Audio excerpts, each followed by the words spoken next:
ውድ እህቶቼና ወንድሞቼ እንደምን ሰንብታችኋል? ከ15 ቀን በፊት ያወጣሁትን ቪዲዮ ወይንም ያሰራጨሁትን ቪዲዮ እንዳዳመጣችሁ ተስፋ አደርጋለሁ።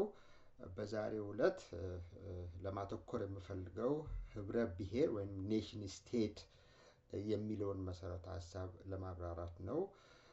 ምክንያቱም ህብረ ብሔር ወይም ኔሽን ስቴት የሚለው በሁሉም አገሮች ተግባራዊ የሆነና ሁሉም አገሮች ከትናንሽ ደረጃ ተነስተው ቀስ በቀስ እያሉ ጠመዝማዛ ጉዞዎችን እየተጓዙ ኢቮሉሽነሪ በሆነ መልክ ማለት ነው እዚህ ደረጃ ላይ እንደደረሱ የታወቀ ጉዳይ ነው።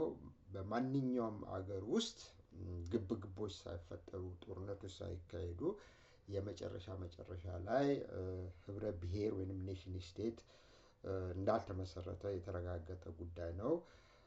እና ወደኛ ሀገር ስንመጣ ግን የኢትዮጵያን አመሰራረት ጉዳይ ስንመለከት አንዳንዶች በተሳሳተ ትረካ ሊያሳምኑን የሚፈልጉት ኢትዮጵያ ለዝንተ ዓለም የጨቋኞች ሀገር እንደነበረች እና አብዛኞች ብሔረሰቦች ይጨቆኑ ይረገጡ እንደነበረ መብታቸው እንደተረገጠ ወይንም ደግሞ ቋንቋቸውን ለመናገር እንዳይችሉ እንደነበረ ተደርጎ ነው የሚተረከው። ይሄ አይነቱ አባባል ግን በጣም የተሳሳተ ትረካ ነው።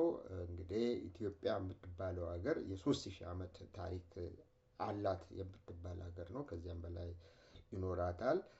እንግዲህ ይሄ የ3000 ዓመት ታሪክ የሚባለው ደግሞ በሰሜኑ አካባቢ የነበረና ከዛ በኋላ ቀስ በቀስ ወደ ታች እየሰረገ የገባ ነው ወይም ትሪክል ዳውን ኢፌክት እንለዋለን። ይሄ በማንኛውም አገር ወይንም አገሮች ውስጥ የተካሄደ ከአንድ ቦታ አንድ አይነት ስልጣኔ እንደ ቋንቋ የመሰለ እንደ ሙዚቃ የመሰለ እንደ ሃይማኖት የመሰለ ቀስ በቀስ እያለ ወደ ታች በመሄድ ሌሎችንም አገሮች ያዳርሳል እና በዚህ ሁኔታ ውስጥ ነው ብዙ አገሮች የአውሮፓ አገሮችም ቻይና ራሽያ እና በጠቅላላው በዓለም አቀፍ ደረጃ ያሉ አገሮች በሙሉ ዛሬ እንደ ሀገር እንደ ህብረ ብሔር የሚጠሩ መንግስታት ያላቸው የታወቁ ይህንን አይነቱን ሂደት አልፈው ወደዚህ ደረጃ ላይ የደረሱት። ወደኛ ሀገር ስንመጣ ግን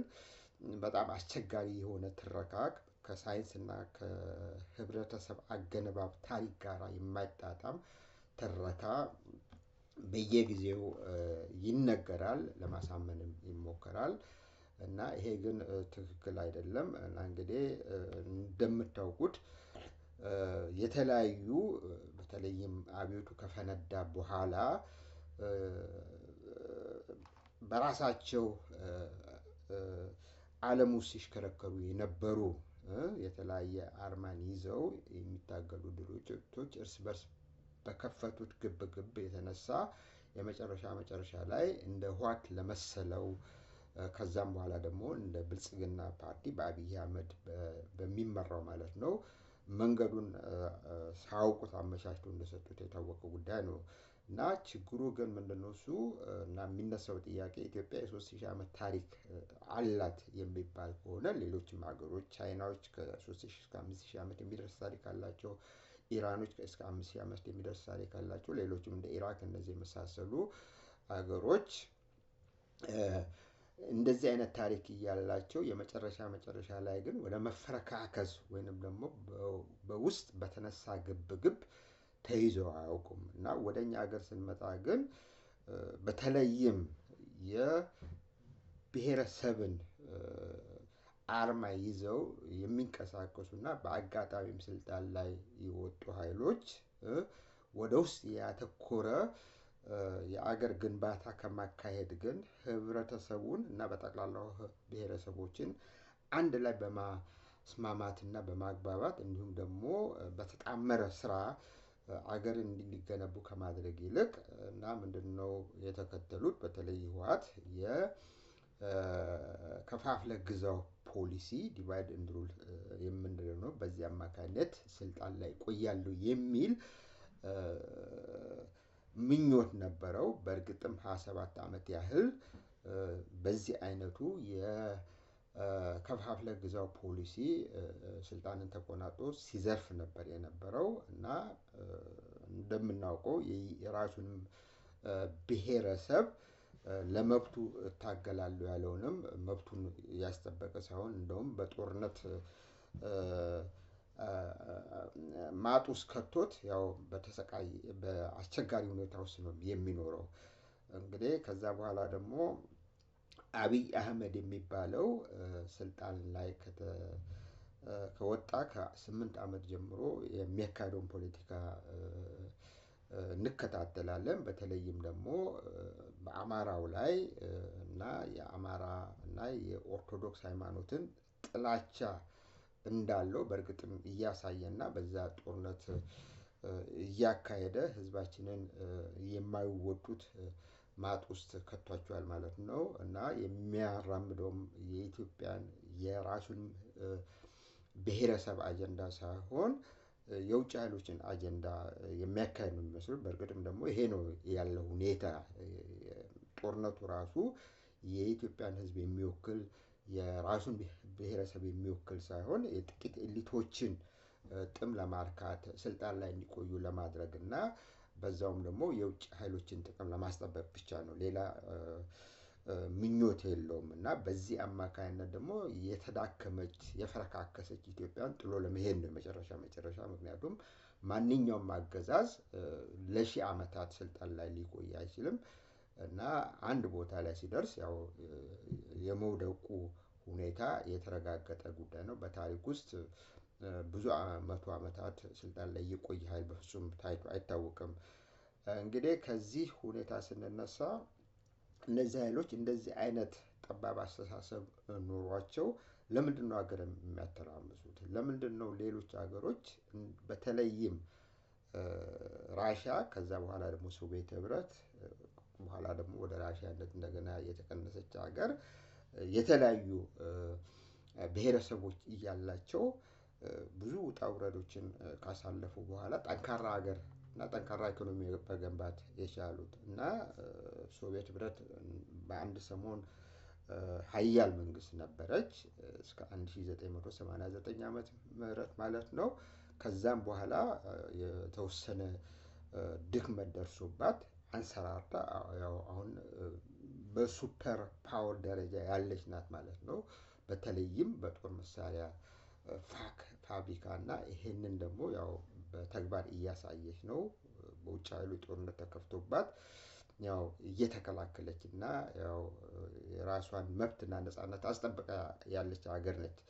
ሌላው ደግሞ ወደ ቻይና ስንመጣ ቻይናም እንደዚሁ የተለያዩ ብሔረሰቦች አገር ነች እና እንደሚወራው አንድ ብሔረሰብ ብቻ አይደለም ቻይና ውስጥ ያለው እና በ1949 ዓመተ ምህረት በተለይም በማኦ ሴቱንግ አማካይነት ስልጣንን ከተቀዳጁ በኋላ ብዙ ውጣ ውረዶችን ካለፉ በኋላ እና ዛሬ የምናያት ደረጃ ላይ ደርሳለች እና በተጨባጭ ሲታይ ደግሞ የሱፐር ፓወርን የሀያል መንግስትነትን ካባ ተከናንባለች ማለት ነው እና እንግዲህ ይሄ ደግሞ በኢኮኖሚ ብልጽግና የተረጋገጠ ነገር ነው። በሳይንስ እና በቴክኖሎጂ የተረጋገጠ ነው።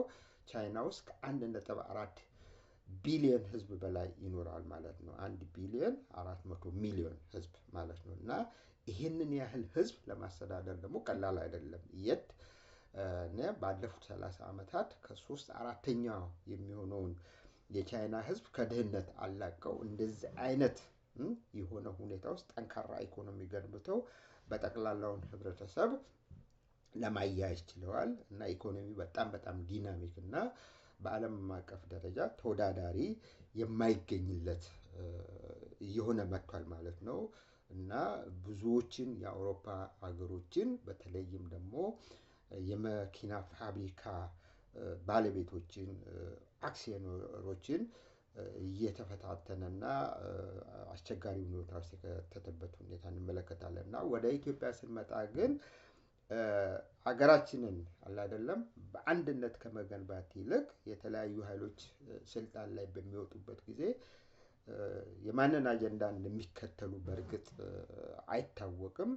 እንግዲህ በገሃድ ግን የሚያሳዩት የሚከተሉት የኢኮኖሚክ ፖሊሲ የሚከተሉት የከፋፍለ ግዛው ፖሊሲ በእርግጥም የውጭ ኃይሎችን አጀንዳ የሚከተሉ ነው የሚያስመስላቸው እና ምክንያቱም አንድ አገር አንድ ህብረ ብሔር በውስጥ ትርምስ ውስጥ የሚገኝ ከሆነ የብሔረሰብን አርማ ይዘው የሚንቀሳቀሱ ኃይሎች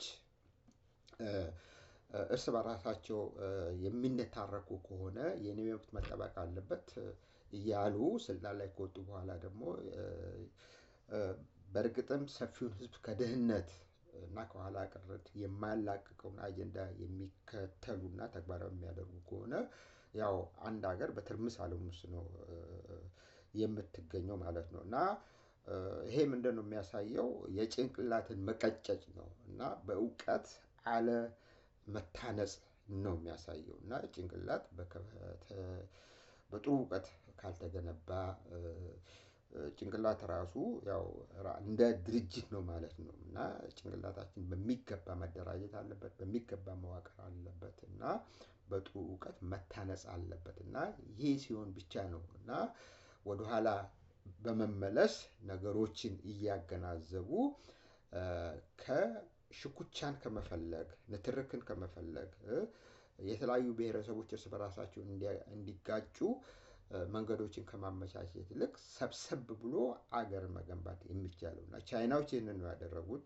ራሽያኖች ይህንን ነው ያደረጉት ህንዶችም የተለያየ ብሔረሰቦች አላቸው በእርግጥ ድህነት አለ ይሁንና ግን ስቲል ህንድም ከ10 እና ከ20 ዓመት በኋላ ሌላዋ ሱፐር ፓወር ሆና ልትወጣ ትችላለች የሚል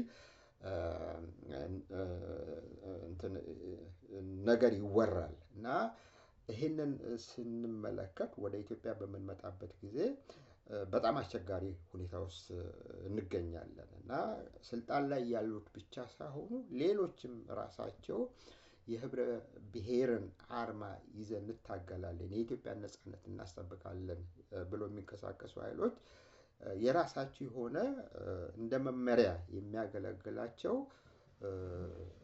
ፕሮግራም ወይንም ዕውቀት የላቸውም እና ሌሎች ኃይሎችን በተለይም አሜሪካንን በመማፀን እና አቤቱታ በማሰማት ነው የሚታገሉት እና ይሄ ደግሞ አካሄድ ራሱ ከፍተኛ ድክመትን የሚያመጣና ኢትዮጵያን እንደ አገርና እንደ ጠንካራ ህብረ ብሔር በተለይም ደግሞ በሳይንስና በቴክኖሎጂ ላይ የሚመሰረትን አገር እንድንገነባ የሚያደርገን አካሄድ አይደለም እና ባጭሩ ምንድነው እሱ ማየት ያለብን ማወዳደር ያለብን ብዙዎች ሀገሮች እንደዚህ አይነት የውስጥ ትርምስ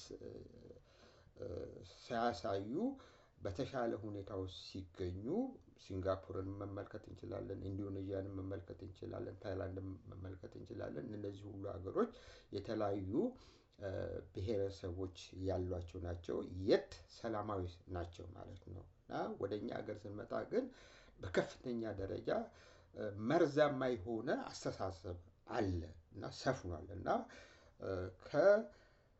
ቁጭ ብሎ ስራን ከመስራት አገርም ከመገንባት ያለንን ሪሶርስ በስነ ስርዓት ከመጠቀም ይልቅ እርስ በርሳችን ግብ ውስጥ ገብተን ህዝባችንን ከፍተኛ ጭንቀት ውስጥ ከተነዋል ማለት ነው እና ይሄ አካሄድ ደግሞ በጣም አደገኛ ነው እና ከአንድ ትውልድ ወደ ሌላ ትውልድ እየተላለፈ በፍጹም አንድ ቀን ቁጭ ብለን ምንም አይነት ስራ እንዳንሰራ እንታገዳለን ማለት ነው እና ይሄንን ሬትሰል ይሉታል ጀርመኖች ምንድነው እሱ በቀላሉ ሊፈታ የማይችል እንቆቅልሽ እንዴት አድርገን መፍታት የምንችለው እና ምክንያቱም ያው ሁሉ ነገር ሊካሄድ የሚቻለው ሊተገበር የሚቻለው ዕውቀት ራሱ የፈለቀው በጭንቅላት አማካኝ ነው አብዛኛዎቹ ነገሮች በሙሉ 100% ማለት ይቻላል ከተፈጥሮ በስተቀር የምንኖርባቸው የምንጠቀምባቸው ነገሮች በሙሉ በጭንቅላት አማካኝነት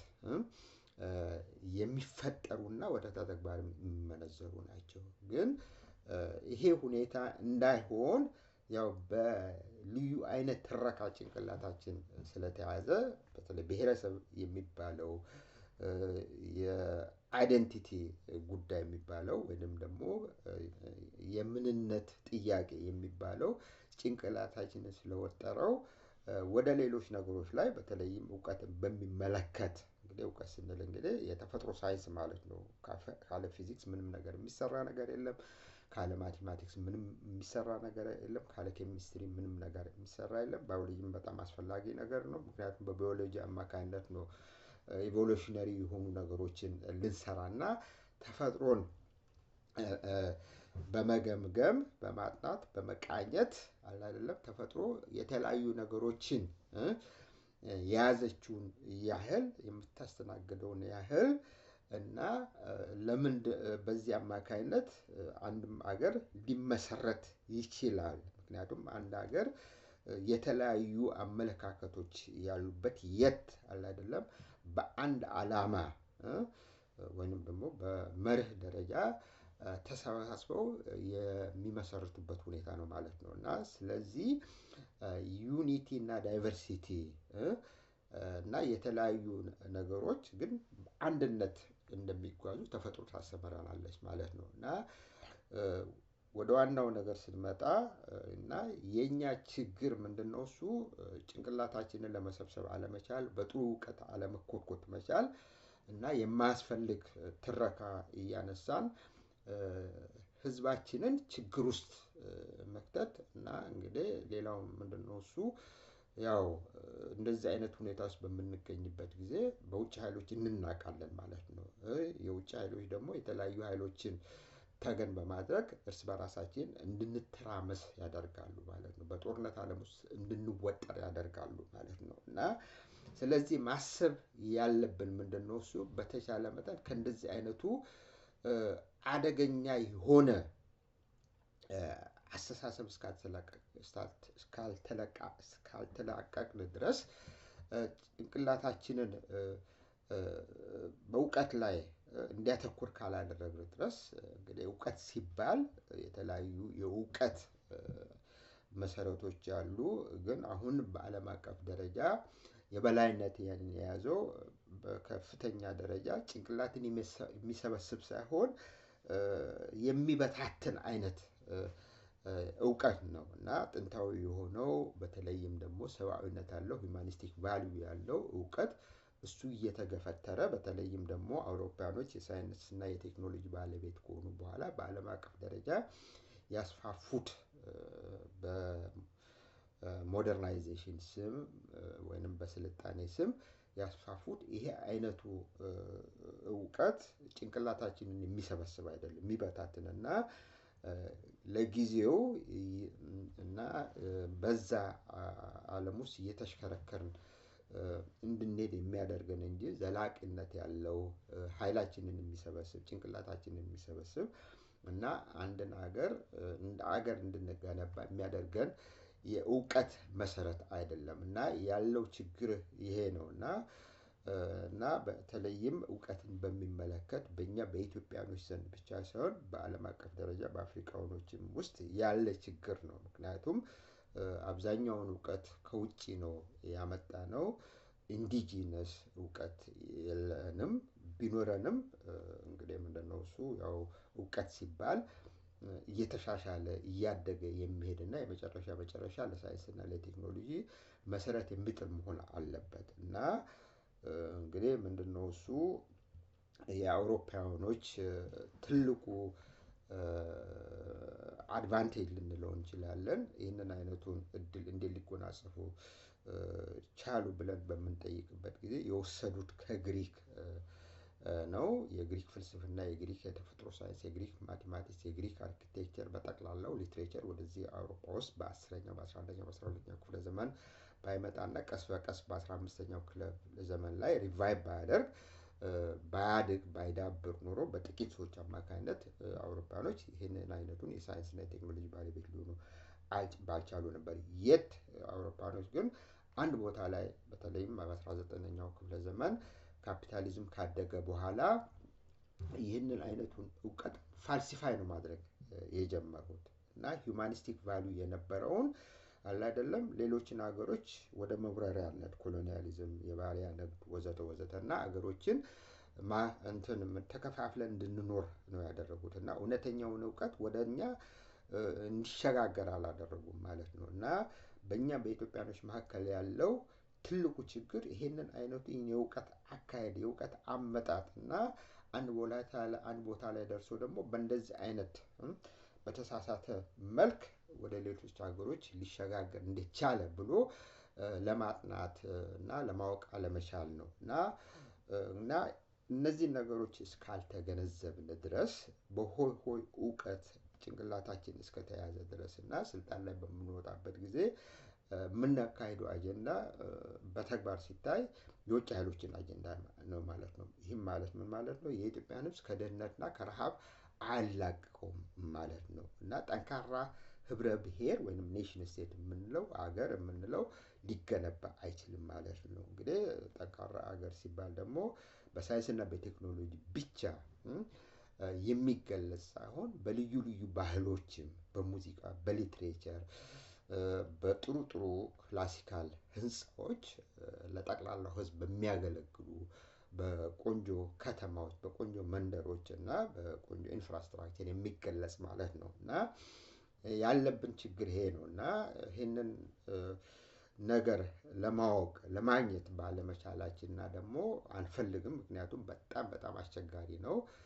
ቀደም ብለን ስላልጀመር መጀመር የነበረበት ከ30 ከ40 ከ50 ዓመት በፊት ነበረ እና ጊዜያችንም ያው እያለፈ ሲሄድ እያረጀንም ስንሄድ ወደኋላ ተመልሰን ነገሮችን ለመከታተል በጣም አስቸጋሪ ነገር ነው እና ባጭሩ ምንድነው እሱ ራሳችንን መጠየቅ ያለብን ምንድነው እሱ አሁን ካለንበት ትርምስ ለመውጣት ከፈለግ የግዴታ ኮምፓራቲቭ ስተዲስ የሚባል ነገር አለ። ይሄ ማለት ነው አገሮችን ከሌሎች አገሮች ማወዳደር የኢትዮጵያን ከአውሮፓ ይሄ ህብረ ብሔር አገነባብ ኢትዮጵያን ከቻይና እና ከራሺያ እና ይሄን ያህል ህዝብ የምታስተናግድ ቻይናን የመሰለች ሀገር 1 ቢሊዮን 400 ሚሊዮን ህዝብ የምታስተናግድ ቻይና እንዴት ታላቅ ሀገር ለመመስረት ቻለች? እንዴት የምትከበር ሀገር ልትመሰረት ቻለች? እንዴት በሳይንስና በቴክኖሎጂ የሚገለጽ አገር ገንብታ አሁን ወደ ሀያልነት መንግስት ለመቀየር ቻለች ብለን ራሳችንን መጠየቅ መቻል አለብን እና ይሄንን እስካላወቅን ይሄንን እስካልተገነዘብን ድረስ የተሳሳተ ትረካ እያወራን ሁልጊዜ በዛው እየተዝናናን እንኖራለን ማለት ነው። ይሄ አይነቱ አካሄድ በጣም አደገኛ ነው። ከዚህ መቆጠብ አለብን። በተለይም ደግሞ የብሔረሰብን አርማ ይዘው የሚንቀሳቀሱ ኃይሎች በከፍተኛ ደረጃ አደገኛ የሆነ ስራ እየሰሩ ነው ማለት ነው እና ኃይላችንን እንሰበስብ ሳይሆን ሁሉም እርስ በርሱ እንዲጠራጠር የሚያደርግ ነው እና እነዚህ ኃይሎች ደግሞ ያው መሰረታዊ እውቀት የላቸውም ማለት ነው። የራሳቸውንም ብሔረሰብ ታሪክ በሚገባ አያውቁም እና በተሳሳተ መልክ ነው የሚያቀርቡት። ምክንያቱም አንድ አናሳ ብሔረሰብ በራሱ ብቻውን አንድ አገርን የገነባበት ጊዜ የለም እና የተለያዩ ብሔረሰቦች አንድ ላይ በመምጣት ብቻ ነው አንድን ሀገር ሊገነቡ የሚችሉት እና ስለዚህ የግዴታ የጭንቅላት ተሃድሶ ያስፈልገናል፣ እርማት ያስፈልገናል፣ ጠለቅ ያለ እውቀት ያስፈልገናል።